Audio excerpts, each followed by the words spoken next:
premier regard, l'île s'ouvre à moi comme un rêve éveillé. Entre montagnes brutes et plages dorées, chaque paysage murmure une promesse d'éternité.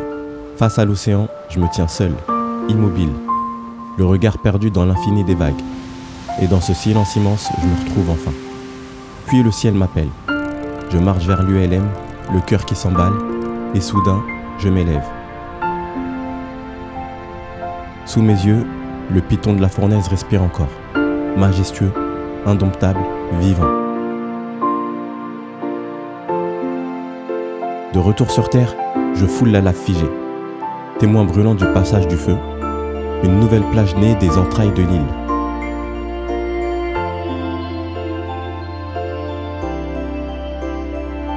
Et autour de moi, des regards émerveillés, comme si chacun assistait à une renaissance. Le lagon m'accueille ensuite, eau calme, rire léger, la vie danse entre ciel et mer, et je me laisse porter par cette douceur.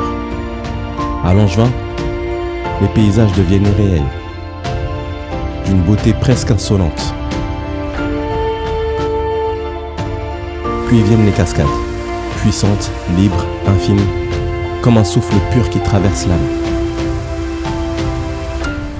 Je ralentis, je prends le temps, avec la nature, avec les chevaux, dans cette harmonie simple et vraie que rien ne peut remplacer.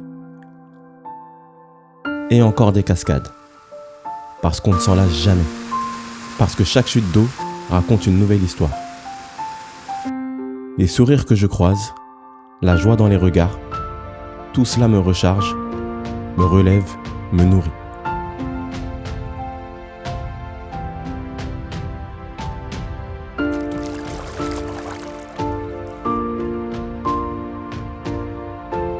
Un instant suspendu sur la plage ou dans le calme d'une villa hors du temps, et je comprends alors que je ne me lasserai jamais de revenir ici.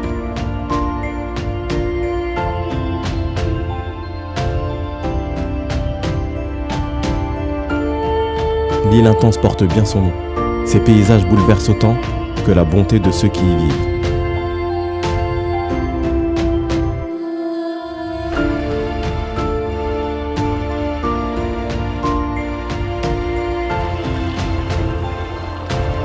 Et le bruit des vagues, lui, me parle.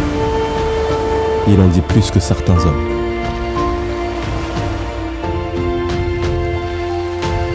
Et au fond, on ne quitte jamais vraiment cette île. C'est elle qui reste en nous. Je repars, mais une partie de moi appartient désormais à cette île.